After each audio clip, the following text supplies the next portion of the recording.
और इसलिए आनंद घाट हरिद्वार में चारों भाई सनत कुमारों ने अपने आसन लगाए और माता भक्ति को पुनः जागृत करने के लिए 7 दिवसीय श्रीमद् भागवत कथा का ज्ञान पहली बार प्रारंभ हुआ। पहले तो सुखदेव जी महाराज ने दिया था राजा परीक्षित को। एक कथा गोकर्ण जी ने धुंधकारी को श्रवण करवाई थी और एक कथा को इस कलयुग में वापस भक्ति को जागृत करने के लिए हरिद्वार के आनंद घाट पर यह कथा कही गई। प्रारंभ के 200 वर्षों में, कलयुग के प्रारंभ के 200 वर्षों में 3 बार भागवत जी हुई मात्र। कितनी बार? मात्र 3 बार भागवत जी 200 वर्षों में। लेकिन आज ये कलयुग का 5128वां वर्ष चल रहा है और रोज 5000 भारतवर्ष में भागवत जी बैठती है और रोज 5000 कथाओं का रोज समापन होता है आज भारत के अंदर। ये भागवत का ज्ञान बड़ा है। इसलिए महाराज इसी भागवत के ज्ञान के कारण ही ये धर्म बड़ा है, सदाचार बड़ा है, व्रत बड़ा है। आज भगवान के 24 अवतारों की कथा और 7 दिन की जब जैसी कथा हुई, माता भक्ति भी पुनः उसी चेतना में आ गई जिस चेतना में भक्ति को आना चाहिए था। ज्ञान वैराग वापस तरुण अवस्था में आ गए। जो उनकी दासी मुक्ति छोड़ के गई थी वो भी वापस आ गई। और ये भक्ति और ज्ञान और वैराग की जो कथा थी उसका इतना ज्ञान बढ़ा, इतना ज्ञान बढ़ा कि आज भारत वर्ष में जगह जगह भागवत का 7 दिवसीय कार्यक्रम हो रहा है। स्वयं भगवान कृष्ण प्रकट हुए। राधे राधे राधे। तो महाराज ये ज्ञान इतना बड़ा है कि 7वें दिन की कथा में स्वयं भगवान कृष्ण प्रकट हुए और नारद जी महाराज ने भगवान कृष्ण से यह वचन लिया कि संसार में जहां भी भागवत कथा का ज्ञान बटेगा या जहां भागवत कथा का ज्ञान लोग श्रवण करेंगे वहां पे स्वयं आप 7 दिन उस कथा में विराजमान रहोगे। स्वयं भगवान कृष्ण का आशीर्वाद है और ये वचन है कि आज जहां भी 7 दिवसीय भागवत कथा होती है उस कथा को लोग प्रेम से श्रवण करते हैं और भगवान साक्षात भागवत के रूप में ही स्वयं भगवान कृष्ण व्यासपीठ पर, व्यास गद्दी पर विराजमान रहते हैं। भागवत नहीं है तो महाराज 7 दिन की कथा के बाद सुना स्वयं माता भक्ति जागृत हुई। जो ज्ञान वैराग जो अचेत पड़े थे वो खड़े हो गए।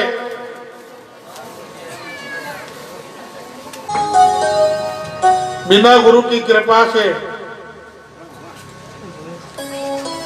कहते संसार में आगे नहीं बढ़ सकते। गुरु तो हमारे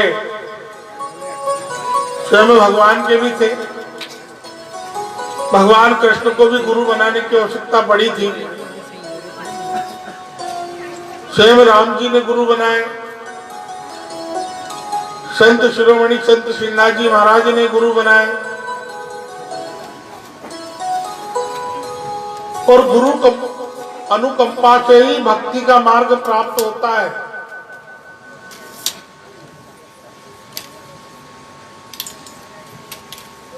लेकिन गुरु करो जानकर, पानी पियो छान कर। बात यहां भी है। अच्छा गुरु मिल जाए तो भगवान तक पहुंचा दे। एक हमारी कथा चल रही थी, बड़े प्रेम से एक भक्त ने 7 दिन की कथा बड़ी प्रेम से श्रवण करी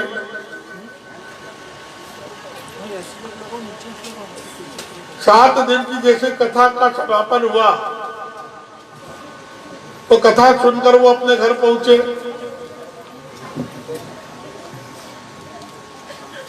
घर वालों ने कहा क्यों भाई, भागवत जी कैसी रही? बोले बहुत बढ़िया रही, बहुत ज्ञान की बात मिली। बोले कौन सा ज्ञान लेके आए हो कथा से?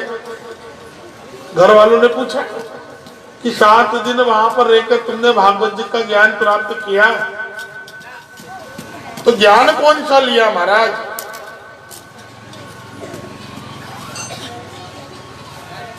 इसलिए उसे ज्ञान को भी बताना पड़ेगा जो लिया है।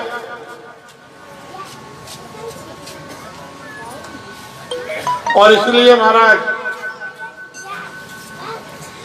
उस भक्त ने कहा कि पंडित जी ने भागवत जी में कहो है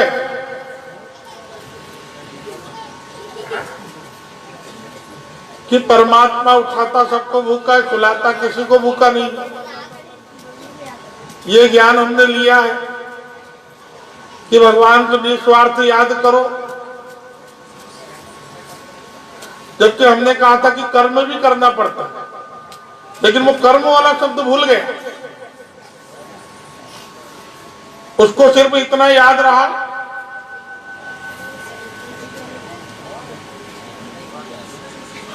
कि पंडित जी ने कहा कि बिन मांगे परमात्मा देते हैं, भगवान उठाते सबको भूखा है, लेकिन सुलाते किसी को भूखा नहीं है।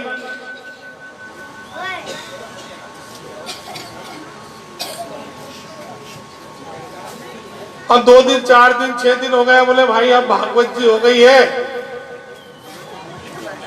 चलो खेती के काम धंधे से लग जाओ।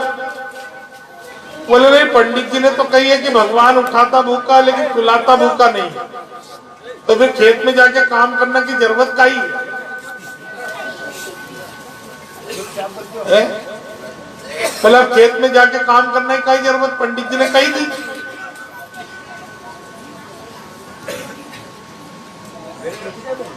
घर वालों ने कहा अभी 7 दिन भागवत जी सुन के आए हैं, इसलिए अभी उसका थोड़ा सा भागवत जी इनके मन में ही है। 10 दिन 20 दिन 1 महीना हो गया, घर वालों ने कुछ नहीं कहा। 1 महीने बाद बोरा बिस्तर बांध के दे दिया कि उन्हीं पंडित जी की कथा में जाओ जिनने ऐसा कहा था कि परमात्मा तो उठाता तो भूखा है लेकिन सुलाता भूखा नहीं। और वो भगत आदमी में बोरा बिस्तर लेके निकल गया। और घर से निकल तो गए महाराज,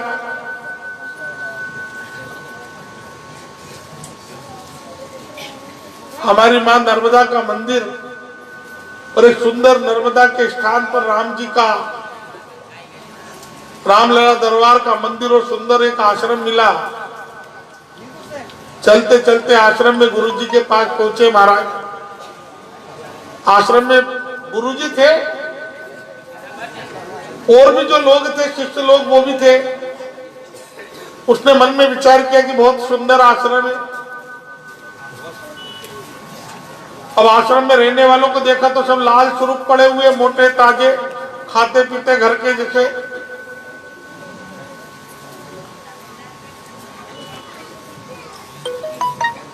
उसने गुरुजी को प्रणाम किया। बोले गुरुजी आपका आश्रम बहुत सुंदर है। बोले बिल्कुल सुंदर है। बोले हमें भी आश्रम में रख लो, आपका चेला बना लो।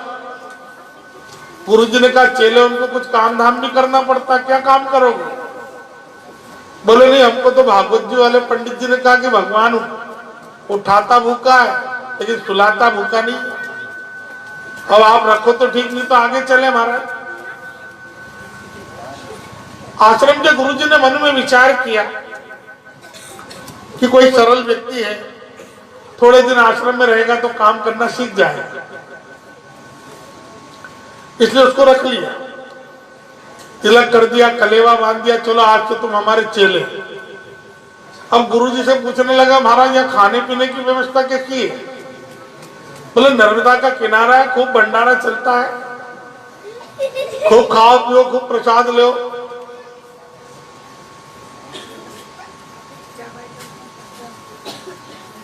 बोले महाराज पहली पंगत में बैठे और आखिरी वाली में उठे, कोई तकलीफ तो नहीं? बोले काय की तकलीफ महाराज? ये मां नर्मदा की कृपा है।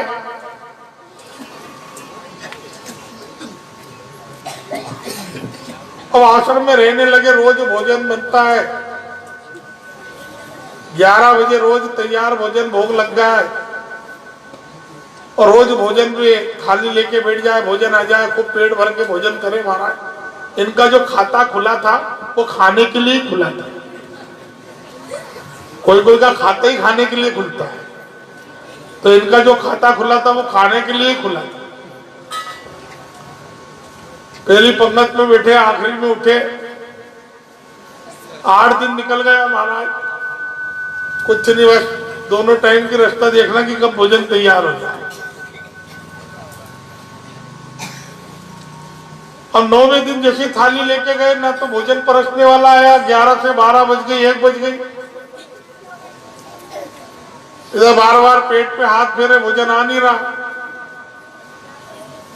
भूख लगी जोर से। इतने में गुरुजी आ गए। बोले महाराज आज भोजन नहीं आया। बोले आज आएगा भी नहीं। बोले क्यों नहीं आएगा महाराज? बोले आज एकादशी है, और एकादशी को आश्रम में भोजन बनता नहीं है।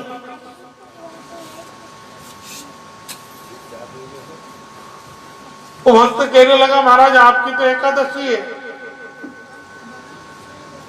लेकिन आप विश्वास मानो या मत मानो, मेरी द्वादशी हो जाएगी, मैं भूखा रह नहीं सकता, और यदि मेरी द्वादशी हो गई तो उसका आपको फल भुगतना पड़ेगा। अब गुरुजी डर गए महाराज कि क्या करें। बोले एक काम करो, नर्मदा मैया के किनारे चले आओ, ये 2 सेर आटा पकड़ो, नमक मिर्ची तेल घी सब उसको दे दिया गुरुजी ने कि रोटी तो बना के खा लोगे। बोले महाराज भूखा क्या नहीं कर सकता। गए नर्मदा किनारे, मैया का पानी वानी जल लेके आए, वहीं पे पत्थरों का एक चूल्हा बनाया, लकड़ी जलाई। लेकिन गुरुजी ने कहा था देखो भोजन करने के पहले भगवान को याद करना, उनको भोजन का भोग जरूर लगाना। उनने पूछा कौन से भगवान को लगाया? बोले राम जी को बुला लो। और भोजन बनकर तैयार हो गया, कच्चा पक्का जैसा भी, लेकिन उसको याद आया कि गुरुजी ने राम जी को भोजन का भोग लगाने के लिए कहा था। तो उसने राम जी को पुकारा कि राजा राम आइए, प्रभु राम आइए,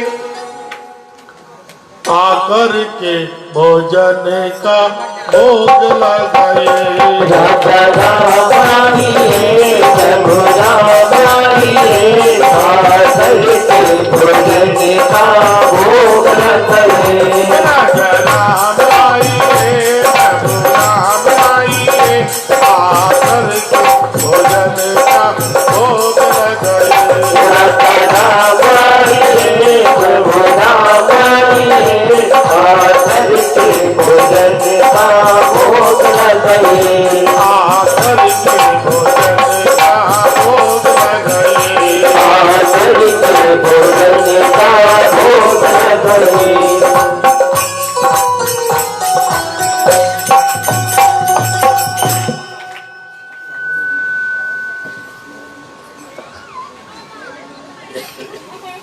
और महाराज राम जी तो आए नहीं। धीरे से कहने लगा महाराज, बोले आज मंदिर में भी भोजन नहीं बना है, इस भरोसे बिल्कुल मत रहना।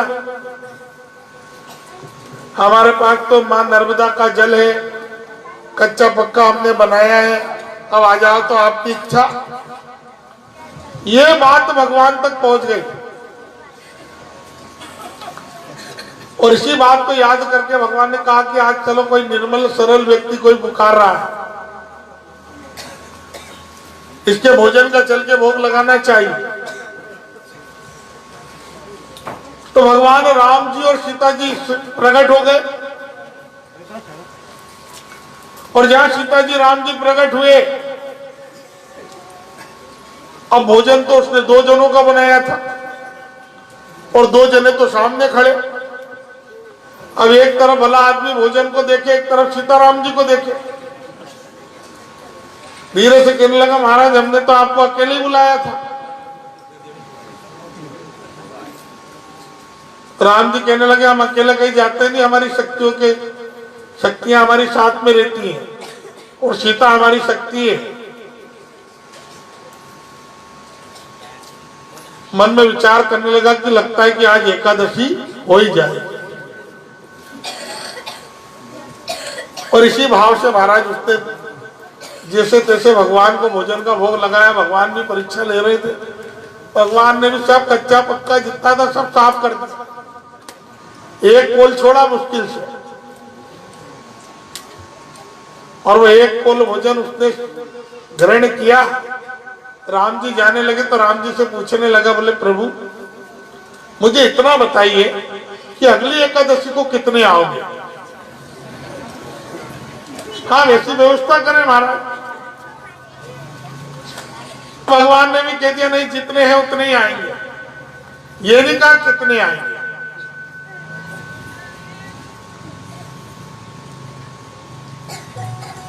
अगली एकादशी आई तो भक्त गुरु जी से कहने लगा, बोले महाराज थोड़ा आटा बढ़ा के दे दो। भगवान ने क्यों कहा? 2 शेर में तेरा पेट नहीं भरा है? बोले भगवान आपने वो राम जी को भोजन का भोग लगाने के लिए कहा था, तो राम जी तो अकेले आए नहीं, माता सीता की भी आ गई साथ में, और अगली एकादशी को तो हमारी द्वादशी हो ही गई थी, पर थोड़ा आटा बढ़ा के दो। आज राम जी और सीता जी 2 आएंगे तो कम से कम 2 से 4 शेर तो दो। गुरु जी ने कहा, ये पहली पंगत में बैठता था, आखिरी में उठता था, जरूर इसका पेट नहीं भरा है। अरे मंदिर में इतने वर्षों से भोजन का भोग लगा रहे, आज तक राम जी नहीं आए, और ये भला आदमी कह रहा है कि राम जी सीता जी ने पूरा भोजन खा गए। गुरु जी ने 2 शेर आटा और बढ़ा के दे दिया कि चल जा। अब ये भी भला आदमी खुशी खुशी गया, आज 3 जनों का भोजन बनाया, और जैसे 3 जनों का भोजन बन के तैयार हुआ, उसने राम जी सीता जी को पुकारा कि राजा राम आइए, सीता साथ लाइए, आकर के भोजन का भोग लगाइए। राजा राम आइए, सीता साथ लाइए, आकर के भोजन का भोग लगाइए। राजा राम आइए, सीता साथ लाइए, आकर के भोजन का भोग लगाइए। राजा राम आइए, सीता साथ लाइए, आकर के भोजन का भोग लगाइए। आकर के भोजन का भोग लगाइए। आकर के भोजन का भोग लगाइए। भगवान आज प्रकट हो गए, लक्ष्मण जी को साथ में ले आए।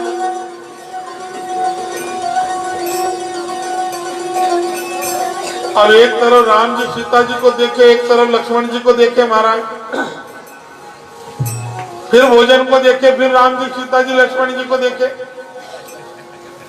मन में विचार करने लगा कि हम तो सोचते थे कि मृत्युलोक में लोग झूठ बोलते हैं, और यहाँ तो देवताओं ने भी झूठ बोलने का ठेका लेके रखा।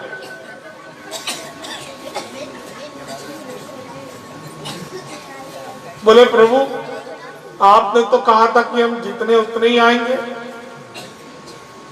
राम जी कहने लगी ये थोड़ी कहा था कितने आएंगे। और वैसे लक्ष्मण हमारे छोटे भाई हैं,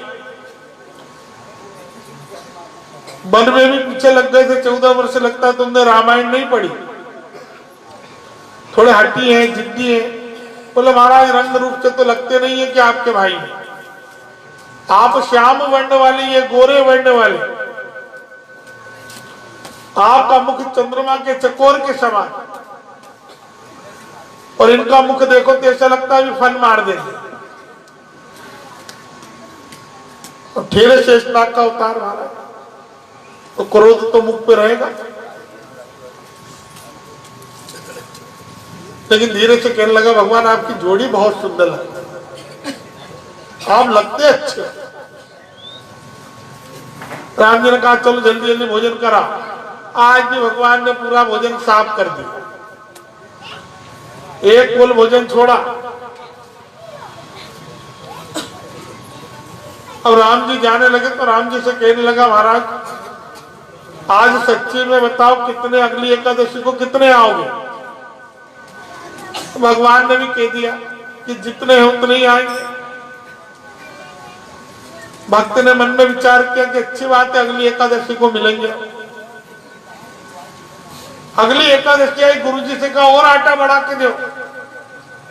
गुरुजी कहने लगे कि आटे को बेचेगा, 4 शेर में तेरा पेट नहीं भराया। बोले महाराज वहां भगवान नहीं आते, भगवान का पूरा खानदान आता है। अब मैं आपको क्या बताऊं।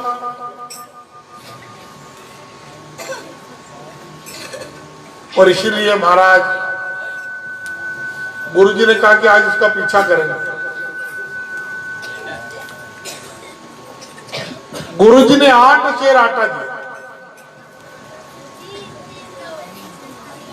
और 8 शेर आटा लेके गया नर्मदा के किनारे भोजन।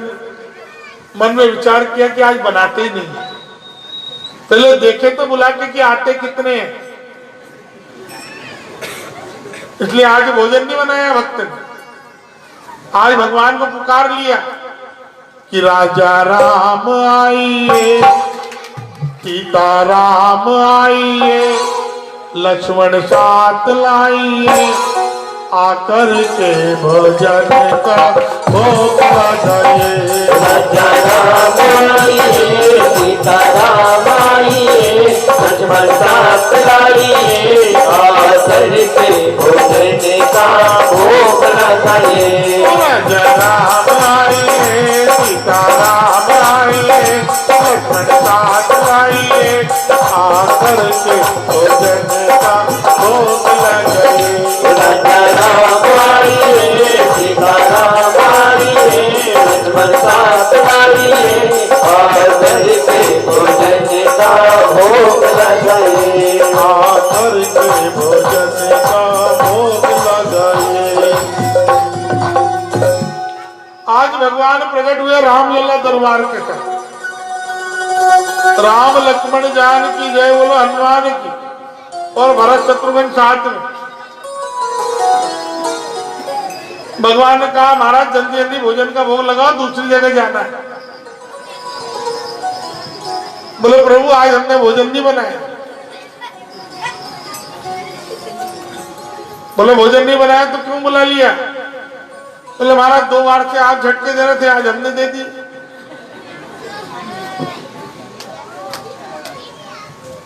बोले एक काम करो प्रभु, आज तो आप हाथ से भोजन बनाओ,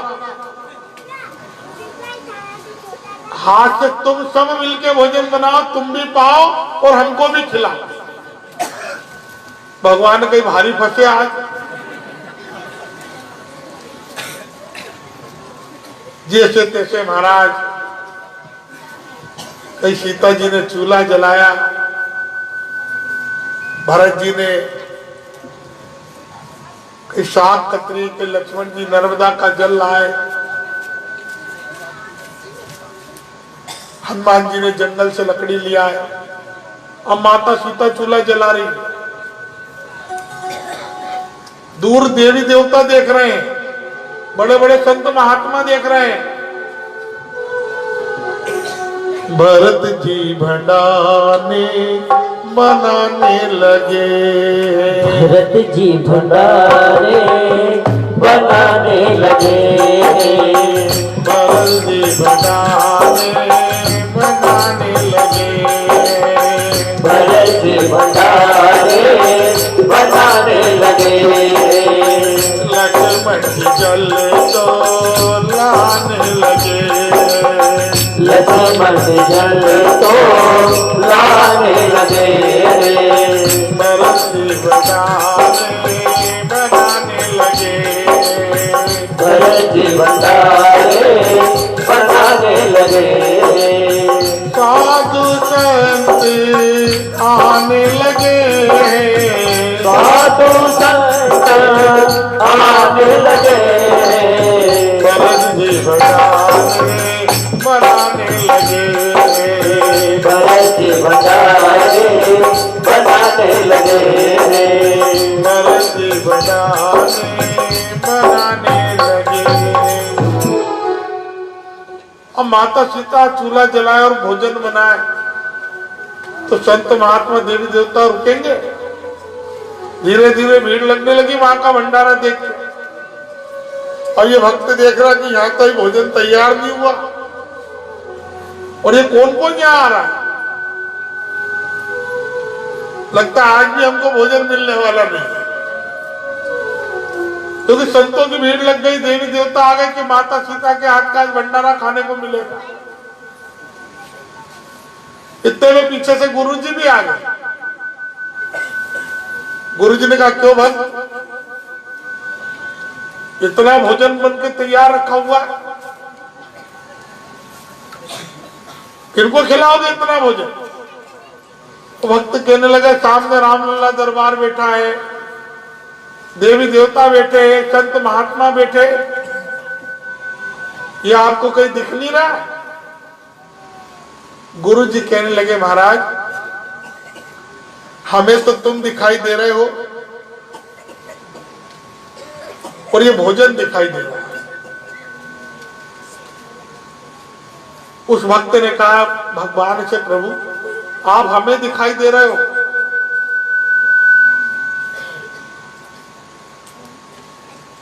लेकिन हमारे गुरुजी को नहीं दिखाई दे रहे, तो महाराज हमारे गुरु को भी आप दर्शन दीजिए। और हमारे गुरु को दिखाई क्यों नहीं दे रहे हो? ऐसे में तो हमारे गुरु हमारी बात का विश्वास नहीं करेंगे। भगवान कहने लगे भक्त जितने सरल जितने निर्मल तुम हो उतने सरल उतने निर्मल तुम्हारे गुरुजी भी नहीं। बोले प्रभु इन्हीं गुरु ने रास्ता दिखाया आप तक का, इसलिए आप हमारे गुरुजी को भी दर्शन दीजिए। तब भगवान प्रकट हुए रामलला दरबार के साथ, और जैसे गुरुजी ने भगवान का दर्शन किया उसने राम जी के पैर नहीं पकड़े, उसने वो चेले के पैर पकड़ लिए कि आज तेरे कारण मुझे राम जी का दर्शन हो।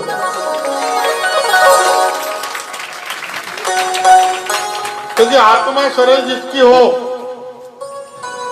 जिसका मन निर्मल, उसको विश्वास था कि परमात्मा उठाता भूखा है लेकिन सुलाता भूखा नहीं।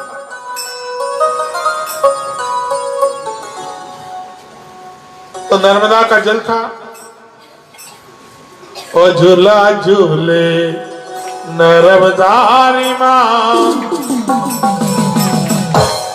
हमारे आंगन में, झूला झूले नर्मदारी मां हमारे आंगन में, झूला झूले नर्मदारी मां हमारे आंगन में, झूला झूले नर्मदारी मां हमारे आंगन में, आंगन में महारानी हमारे आंगन में, आंगन में महारानी हमारे आंगन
झूलो अमरकंठ झूली पहलो जो झूलो अमरकंठ झूली पहलो जो झूलो अमरकंठ झूली पहलो जो झूलो अमरकंठ झूली अमरकंठ झूली अमरकंठ झूली अमरकंठ झूली अमरकंठ झूली पहलो जो झूलो अमरकंठ झूली पहलो जो झूलो अमरकंठ झूली झूला झूले झूला झूले नरवदारी हमारे झूला झूले नरवदारी माँ हमारे आंगन में महारानी हमारे आंगन में ओ आंगन में महारानी हमारे आंगन में महारानी हमारे आंगन में ओ आंगन में महारानी हमारे आंगन में झूला झूले नरवदारी हमारे आंगन में झूला झूले नरवदारी माँ हमारे आंगन में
जो